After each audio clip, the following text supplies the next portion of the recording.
Hello explorers, today we are fixing a common mistake, double negatives. Using two negatives in one sentence can completely confuse your meaning. For example, I don't need no help. The correct sentence is I don't need any help. Don't and no together cancel each other out and make it sound like do you need help?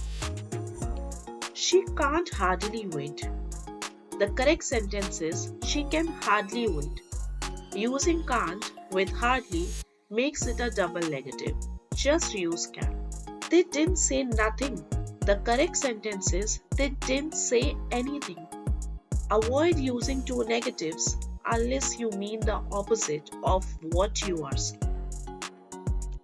One negative is strong enough. Fix double negatives for clearer and smarter English. I'll see you in my next episode.